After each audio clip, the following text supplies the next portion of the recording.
Hello and welcome back to Sarah's Joyful Journey. I'm Sarah Joy and it is Monday, October 2nd. So I normally sit down on Mondays and I do a little video just recapping how the past week has gone and what my goals are going to be. I still want to do that this week, so I'm on here doing a video. However, I'm gonna probably wrap it up fairly quickly and it's gonna be a little bit shorter than normal. I just got a phone call from my mom who is having to move from one state to another. Long story on why that I'm not going to go into on here because it's a personal private story, so I'm just not going to go into it. But she was loading her car to drive to a hotel tonight, a few hours away. She's picking up her best friend from the airport in the morning, and then they're driving and moving to Washington State. She just called me and told me she fell and she thought she had sprained her ankle, got in the car and started driving. She's, at the time of this recording, about 2 hours away from the hotel room and she thinks she broke her ankle. So I am not all together, but I still wanted to do the video today and just do a quick recap. So I'm gonna keep it fairly short so that I can keep the phone lines open and just do busy stuff to keep me busy and to keep me from worrying so much. I'm actually probably gonna go get on my loom and weave that scarf because I need to get that done for my daughter, and I could put on some music and zone out on that and kind of relax because I'm pretty anxious right now. All right, so last week I weighed in at 215.2 pounds. Got on the scale today. I weighed once in the middle of the week, so I'm doing better about weighing every day. It's not as big of a deal as it used to be to me, which is nice. It's kind of freeing. But this week when I got on the scale, I was 215.2. I am absolutely 100% ecstatic about that. It is amazing that I didn't gain any weight because I've been in this pattern of gaining, losing a little, gaining, losing a little. So hopefully things are turning around and eventually I'll start losing. My goal is still to try and lose 20 pounds by the end of the year. This is not a hard and fast, like I'll be really upset if it doesn't happen. It's just a goal that I want to achieve. I talked last week about wanting to do triple B&E. Starting October 15th, I have decided that I'm not going to partake in that this month. I have some other things that I want to work on, that I'm working on. I'm working with a friend and we are planning a party of sorts.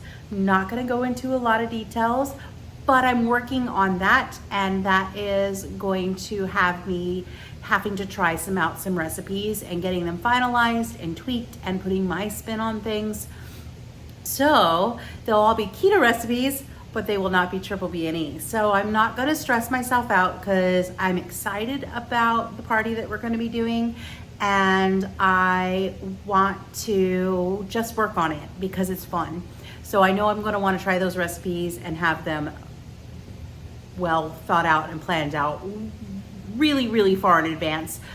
Those who really know me personally know that when I plan something, I have it planned like super far in advance. One time we moved, I was almost completely packed like 4 months in advance. I knew where I was gonna live, knew when we were leaving, I knew it all. The only thing that wasn't packed was stuff that we needed for those next 4 months. So I like to be ahead of the game. So I'm not gonna stress myself out with triple B&E. I'm going to let myself plan for this party and start trying recipes because it's gonna be fun. And hey, that's okay. I don't have to do it. What I am focusing on still is going to be my couch to 5K. I did really good last week. I did miss one day of running because we had things going on that I just wasn't able to get it in. So I did 2 days. I'm very proud of that. And I've already completed day 1 of week 2. That was tough because it doubled the amount of time you were running, and then it only added 30 seconds to the walk portion. But I enjoyed it. I had fun. It was good. I felt accomplished when I was done. At about the halfway mark of the workout, I was feeling tired. But I had some good tunes going and I pushed through and I got it all the way done. So I'm good with that. hopefully tomorrow I will get back into the lifting the weights, because I didn't do that last week either. But you know, life does happen and gets in the way. You make plans, sometimes you can follow through, sometimes you can't, but I am going to attempt to get into the weights tomorrow. And then I'm still working towards my 5,000 minute challenge. I'm on track to finish that hopefully early if all goes well, but definitely can get it done by the end of the year. And I'm really proud of myself, and I'm looking forward to the air fryer that I have picked, because each time I use the one I currently have, I like it less and less and less. I hate cleaning it. It's just the way it's set up. I just don't like it. So I'm looking forward to earning myself a new air fryer and then being able to use it. One thing that I got this week that I do want to share, because it kind of goes into what I'm going to be planning for myself for November, is I got new books. So I got Keto. This is the guide by Maria Emmerich. I don't think I need the information in this book, but I want to go ahead and read it anyway, because, well, it's just enjoyable and it's fun for me. Keto is definitely a subject I like reading about and I like getting to know. I don't know when I'm going to read this one, but I plan on reading it at some point. And I still have some other books that I got recently that I posted. Like I have a ketogenic textbook that just came out, and I started reading that one. That one's been pretty good. Haven't gotten too far. Maybe today I'll get some more reading done if I can get myself calm enough to read. Then the other two books that I got this week are also by Maria Emmerich, and I'm excited because I have two others of her cookbooks. I have her carnivore cookbook, and then I have her dairy-free cookbook. So then I got the ketogenic 30-day ketogenic cleanse. I have not read anything, but I've looked through here and there's some good recipes, and I'm excited to eventually try them because I tend to eat the same things over and over and over again. And that's amazing, and it keeps it simple. But sometimes you just want something different. You just want to incorporate some different things. So I'm looking forward to having some recipes to throw into the mix when I keep my status quo. And then the one that I'm super excited about, which will play a major role into November, is that I got the protein sparing modified fast method cookbook. This is something that I really want to incorporate. I've done a little bit of research about it, and I think that it could help me get the rest of the weight off. It's a tool that I want to use. Even the Emmerichs express that it's a tool. It's not a daily thing. My plan is to start planning for November. Like, I want to read this book by then. I want to plan my menus for at least the first week, maybe 2 weeks, so that I can start getting stuff for that. The other thing is I've got to eat down my freezer so that I can put other stuff in my freezer.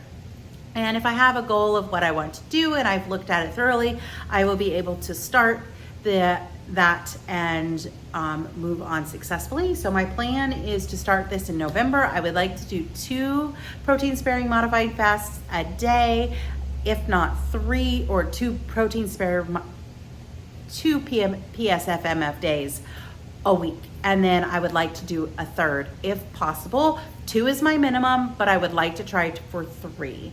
We'll see how it goes. And then I plan to do that for like a couple of months. I think I can do it for a few months. I don't want to do it super long term, because what I would like to do is do it for a little bit and then take a couple months off, and then come back and do it for a little bit and take a couple months off. Because I know I do best when I give my body some recovery time to balance out and stay where it's at. It's helpful for me. It's helpful for my mindset. I don't want to lose the rest of the weight super fast. I do, but I don't. I know that that's not healthy, so I'm not going to stress that.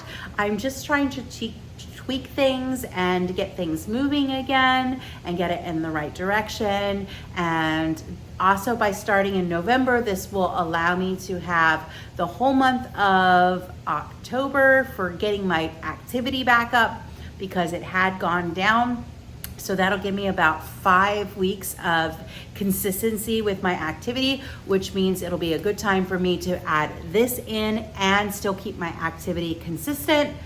And hopefully that will also help me with my goal of losing 20 pounds. If I lose more than 20 pounds, great. By the end of the year, that's fantastic. If I don't, that's okay too. It's not a hard or fast rule. It's just I want to make sure that I am not continually not losing, because I really haven't lost anything since August. I've gone up a few pounds, not anything drastic, and I've just kind of been bouncing, but hopefully now I'll be able to get refocused like I was talking last week, and I'll start being able to work on those goals. And I am refocusing and working on those goals, but it takes time. It's not overnight. So I'm super excited about that. And then I was gonna share about some markers that I've noticed on health over the past few months that since I've started keto. It's been like 15 months, but I'm gonna save that for next week when I can spend even more time thinking about it, when my head is a little bit more clear. But I did wanna share a fun fact that I didn't even realize was today, that I think is really cool. So 9 years ago today, I shaved my head for the very first time. I shaved it because at that time I had several friends with cancer. My papa was going through cancer, and I really just wanted to kind of come up with something that would allow me to just kind of be reverent and a little bit understanding potentially about what they were going through. Of course, there's not going to be total understanding because I have never had cancer. So I will never, unless I get it, I will not know. But I know that especially for women, losing your hair is hard. And I know this because I have hair loss. Not for cancer purposes or anything like that, but I do have genetic hair loss, and it is tough. If I can, I'll grab some pictures and I'll show some pictures of what I look like with hair from 9 years ago versus what I look like with no hair now. But if you look right here, I do have one really big bald spot. It's just part of it. It's just part of just my genetics. But I'm still excited that it's been 9 years since I shaved my head, and it was very tough to do. I cried. I didn't think I was going to cry, but I cried for a while, and I don't keep it as short as I shaved it 9 years ago. I did when I was wearing wigs because I felt like I loved having my head shaved. It was easy, it was perfect. And then I had family and friends kind of say something like, wow, you're really just being a little too odd. This is extreme. Maybe just wear wigs. And I'm like, I have other reasons why I want to shave my head. One, it's the hair just as it's growing, it's not looking great anymore. It's super, super fine. It's super, super flat. And it just doesn't have any body. It's not working for me. So that also played into my decision of why I shaved my head. But I did go through a period of a couple years where I kept it shaved and I wore wigs. I stopped that about the time that we moved. So a little over 4 years ago, about 4 years ago or so, I stopped wearing the wigs. They're fun, they're expensive, and it's just too hot in Florida to wear them. It was hot in North Carolina too, but it's just really too hot in Florida. And I'm very active now. And even though I wasn't as active 4 years ago, I still went to the parks, and there's still things that you can and can't do when you have artificial hair on your head. I toyed around with saving wigs for a while and seeing if I could keep one just for like special occasions. And then I finally got to the point where I was so comfortable with myself and my choice not to grow my hair out that I decided I'm just gonna get rid of them all. And I have been rocking the shaved head ever since. It works for me. Yes, I get it. It's kind of extreme for some people. And just because it doesn't work for you doesn't mean that it doesn't work for me. It works really, really well for me. I don't have to worry about it. I don't have to maintain it as much. It's a rinse and go. When it starts getting too long and sticking straight up, I give myself a haircut, which is what I did today because I woke up and it was standing straight up. and out on the sides. So I did give myself a haircut today, which I thought was kind of funny because it was 9 years ago that I shaved my head for the first time. Again, it's just something that works for me. It's kind of sort of a part of who I am now, and it's just, I'm just gonna rock it for the rest of my life. I get questions still sometimes like, are you ever gonna grow it out? And it's like, no, I have specific reasons why I'm not. This works really well for me. So I'm gonna keep it. And I'm not growing it back out. This is my hairstyle for life. My husband likes it. I love it. And that's all that matters, is that I love it and then he's accepting of it. Even though his opinion is worth a lot less, it's actually what boils down to what I am comfortable with. And it took me a while to be 100% comfortable with rocking the shaved head, but I got it now and I ain't going back. All right, so I'm gonna go ahead and I am going to end this video so that I can go and I can just wait for my mom to call and get things done and just kind of like move around and try to relax and calm down, because I am a little anxious about her because she's still on the road and I want to make sure that she is able to get to a hotel safely and she does actually get to the doctor for her ankle. Like I said, hopefully, she's picking up her best friend in the morning, but still she's got a long trip ahead of her and it's going to be very uncomfortable and not fun if she truly does have a broken ankle. But we'll take it from there and I will chat with you guys again next week and give you just an update on how I am doing. So if you're new here, welcome. If you could all do me a favor and give this video a big thumbs up, it really does help boost my channel. My channel is growing significantly. In the past couple weeks, I was in the 40s and now I think I have 82 subscribers. So thank you to everyone who has subscribed. And I keep wanting this channel to grow. And so when you like it and comment, it really does help. Share it with someone you think that would be interested. And I will chat with you guys again next week. Bye for now.